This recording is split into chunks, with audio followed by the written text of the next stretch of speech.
Hello friends, आप सब लोग कैसे हैं। आशा होगी सब लोग अच्छे होंगे। तो हमने पहले पार्ट में क्वेश्चन टैग का टॉपिक किया था, जो इंग्लिश का एक टॉपिक है। इसके क्वेश्चन स्टेट लेवल में और सेंट्रल लेवल में आते हैं। तो हमने पार्ट 1 में इनके कुछ रूल किए थे, एंड अभी हम कुछ सेकंड पार्ट में इनके वर्ड्स करेंगे। तो सेकंड पार्ट को समझने से पहले पार्ट 1 देख लें, ताकि सेकंड पार्ट को अच्छे से समझा जा सके। तो अभी हम स्टार्ट करते हैं सेकंड पार्ट को। सेकंड पार्ट में हमने बताया था कि हम ऐसे वर्ड्स के बारे में डिस्कशन करेंगे जो फॉर्म में सिंगुलर होंगे, बट क्वेश्चन टैग में उनको हम प्लूरल फॉर्म में यूज़ करेंगे। जैसे everyone, everybody, no one, none, each, every, ये सब के सब फॉर्म में सिंगुलर है, बट क्वेश्चन टैग में इनको हम प्लूरल फॉर्म में यूज़ करेंगे। तो अभी हम इनके कुछ एग्जांपल्स हैं, उनको देख लेते हैं ताकि हमें अच्छे से समझ में आ जाए। तो एग्जांपल्स है, everyone has come, haven't they. Everyone has come, haven't they. Haven't they क्यों आया? क्योंकि जो सेंटेंस का टेंस है वो प्रेजेंट परफेक्ट है। तो हमने रूल में पढ़ा था, जो टेंस सेंटेंस में होगा वही क्वेश्चन टैग में टेंस होगा। अगर सेंटेंस पॉजिटिव हुआ तो क्वेश्चन टैग नेगेटिव, अगर सेंटेंस हमारे पास नेगेटिव हुआ तो क्वेश्चन टैग पॉजिटिव। तो हमारे पास सेंटेंस एवरीवन हैज़ कम ये पॉजिटिव सेंटेंस है, तो क्वेश्चन टैग हमने नेगेटिव यूज़ कर लिया। इसी तरह हम सेकंड एग्जांपल को देखते हैं, एवरीबॉडी कैन स्पीक इंग्लिश। इसमें क्वेश्चन टैग आएगा can't they. Everybody can speak English, can't they. तो अभी इसी से रिलेटेड ही एक एग्जांपल और है, none of your friends like her. इसको देखते हैं कौन कौन कर पाता है। जो भी इसको कर पाए अपना आंसर कमेंट बॉक्स में ज़रूर टाइप करें। तो आइए अभी हम आगे बढ़ते हैं। अभी कुछ ऐसे सेंटेंसेस, ऐसे वर्ड्स को देखते हैं जो अनकाउंटेबल है और नॉन लिविंग में रिलेट करते हैं। तो उनमें जो क्वेश्चन टैग है वो सिंगुलर हम यूज़ करेंगे। तो आइए उन वर्ड्स को देखते हैं। तो वो वर्ड्स है समथिंग, नथिंग, एनीथिंग। ये अनकाउंटेबल एंड नॉन लिविंग से रिलेट करते हैं। तो क्वेश्चन टैग इसका सिंगुलर में बनेगा, सिंगुलर वर्ब प्रोनाउन यूज़ होंगे इसमें। जैसे something is missing, example first step लेते हैं हम, समथिंग इज़ मिसिंग। तो क्वेश्चन टैग इजंट इट आया, और इट इसलिए आया क्योंकि इसके अंदर सब्जेक्ट डायरेक्टली नहीं दे रखा है, तो हम इसमें इट का यूज़ करेंगे। सेम एज ही इसमें एग्जांपल नंबर 2 है, nothing has happen. Nothing has happen में हैजेंट इट गलत है, क्योंकि नथिंग एक नेगेटिव सेंस को शो करता है, और रूल के अकॉर्डिंग नेगेटिव सेंटेंस में हम पॉजिटिव ही क्वेश्चन टैग यूज़ करेंगे। तो नथिंग हैज़ हैपन के साथ हैज़ इट आएगा। तो चलिए अभी हम आगे बढ़ते हैं। हम अभी ऐसे वर्ड्स को देखते हैं जो नेगेटिव में सेंस शो करता है, बट क्वेश्चन टैग में उनको हम पॉजिटिव वे में यूज़ करेंगे। तो चलिए देखते हैं उनको। आशा आपको समझ में आ रहा होगा। तो वो वर्ड है hardly, seldom, scarcely, little, few. ये सभी सब मीनिंग में नेगेटिव शो करते हैं, बट क्वेश्चन टैग इनके पॉजिटिव हम यूज़ करेंगे। तो एग्जांपल देखते हैं हम, ही hardly does any work. Does he hardly does any work, मतलब कि ये नेगेटिव शो करता है इनडायरेक्टली। तो नेगेटिव सेंटेंस के साथ क्वेश्चन टैग पॉजिटिव यूज़ करेंगे। तो डज ही आएगा।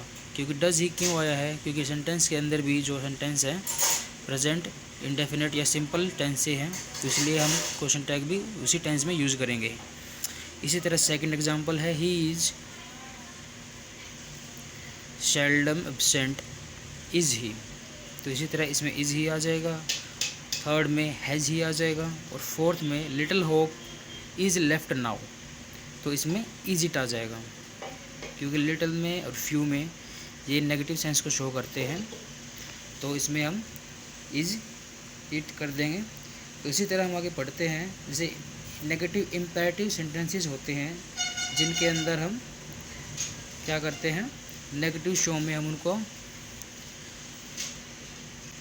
नेगेटिव में हम उनको करते हैं। जैसे इम्पेरेटिव सेंटेंसेस वो होते हैं जिनमें हम ऑर्डर, रिक्वेस्ट, इन जैसी चीज़ों का यूज़ करते हैं। तो नेगेटिव इम्पेरेटिव में हम ऑलवेज़ क्वेश्चन टैग में विल यू का यूज़ करेंगे।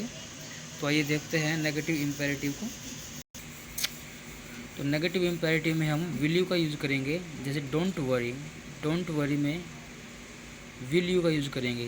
डोंट वरी एक नेगेटिव सेंटेंस शो करता है तो क्वेश्चन टैग पॉजिटिव आएगा। इसी तरह हमारे पास इम्पेरेटिव का पढ़ते हैं, इम्पेरेटिव जो सिंपल इम्पेरेटिव है उसका देखते हैं, फिर हम देयर वाले पे आते हैं। तो हम आ गए हैं, जैसे ऑर्डर, रिक्वेस्ट, परमिशन के लिए हम क्वेश्चन टैग वांट यू का यूज़ करेंगे। जैसे एग्जांपल से हम समझते हैं कि कम इन, कम इन क्या है हमारे पास, तो उसके अंदर जो सेंटेंस है कम इन, ये पॉजिटिव वे में सेंटेंस है, तो इसका हम क्वेश्चन टैग नेगेटिव में करेंगे वांट यू। इसी तरह अगर हम किसी के ऑफ़र के लिए यूज़ करते हैं या किसी को हम ऑर्डर के लिए, रिक्वेस्ट के लिए करते हैं, जैसे एग्जांपल के लिए हम देखते हैं कि किसमें ओपन द डोर, हमने एक ऑर्डर दिया है कि डोर को खोलो, तो उसमें वुड यू का यूज़ आएगा। अब इसी तरह इसमें इम्पेशेंस का यूज़ करते हैं। इम्पेशेंस जो सेंटेंसेस होते हैं उसमें हम क्वेश्चन टैग जो है कांट यू का यूज़ करते हैं। For example shut your mouth can't you, shut your mouth can't you. अब ये हमें, जब हम आगे क्वेश्चंस को करेंगे तो ये हमें और ज़्यादा क्लियर हो जाएंगे। बाकी अभी भी इनको हम पढ़ रहे हैं, इनके रूल्स को पढ़ रहे हैं, इनके एडिफिकेशन देख रहे हैं कि कौन सा वर्ड कैसे यूज़ होता है, किस सेंस में यूज़ होता है। तो चलिए अभी हम आगे चलते हैं। जो वर्ड्स जो लेट है या सेंटेंस लेट से स्टार्ट होता है उसमें हम शैल भी यूज़ करते हैं। चलिए देखते हैं थोड़ा सा। अब जो सेंटेंस लेटस या लेट से स्टार्ट होता है उसमें क्वेश्चन टैग शैल भी का यूज़ करेंगे। जैसे example let's go to party night, तो इसमें हम शैल भी का यूज़ करते हैं। तो इसी तरह हम देखते हैं आगे भी कलेक्टिव नाउन के ऊपर सेंटेंसेस आते हैं, तो आइए चलिए देखते हैं उसे भी, फिर अगले पार्ट में हम क्वेश्चंस को स्टार्ट करेंगे। तो आइए चलिए करते हैं। देखिए कलेक्टिव नाउन, कलेक्टिव नाउन में क्या होता है, जैसे इसके अंदर कलेक्टिव नाउन के अंदर हम हमेशा क्वेश्चन टैग में सिंगुलर वर्ब और प्रोनाउन का यूज़ करते हैं अगर इसमें आर्ग्यूमेंट ना हो। आर्ग्यूमेंट मतलब होता है इसके अंदर कोई जिद बहस या विवाद ना हुआ हो। जैसे the jury has taken it's decision, मतलब ज्यूरी मतलब होता है पंचायत, तो उन्होंने एक निर्णय लिया, तो ज्यूरी ने निर्णय लिया है, इसमें कोई विवाद नहीं है, तो इसमें ये पॉजिटिव में माना है सेंटेंस, तो पॉजिटिव है सेंटेंस तो क्वेश्चन टैग इसमें नेगेटिव आ जाएगा, हैज़न्ट इट। अब अगर कलेक्टिव नाउन के अंदर आर्ग्यूमेंट आ जाए तो उसमें हम प्लूरल का यूज़ करेंगे, प्लूरल वर्ब और प्लूरल ही प्रोनाउन का। जैसे the committee are divided in their opinion, जो कमेटी है वो अपने अपने मतों के अकॉर्डिंग ही जो है डिवाइड या बटी है, तो इसमें मत आ गए, ओपिनियन आ गए, तो इसमें क्या है, एक आर्ग्यूमेंट का सेंस राइज कर रहा है, तो इसलिए हम इसमें हम आरंट दे का यूज़ करेंगे, क्योंकि इसमें प्लूरल वर्ब और प्लूरल प्रोनाउन का यूज़ किया है। The committee are divided in their opinion aren't they. तो यही कुछ इनके रूल्स थे, वर्ड्सों की आइडेंटिफिकेशन थी। तो हम आगे इसमें क्वेश्चंस करेंगे तभी हमें और क्लियर हो जाएंगे। तो आशा है कि आपको समझ में आया होगा। इसी तरह वीडियो देखते रहें।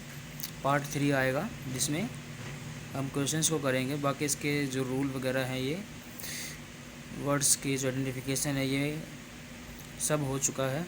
अभी हम आगे क्वेश्चंस करेंगे तो ये हमें और ज़्यादा क्लियर हो जाएंगे। तो इसी तरह वीडियो को देखते रहिए, चैनल को सब्सक्राइब कर दीजिए।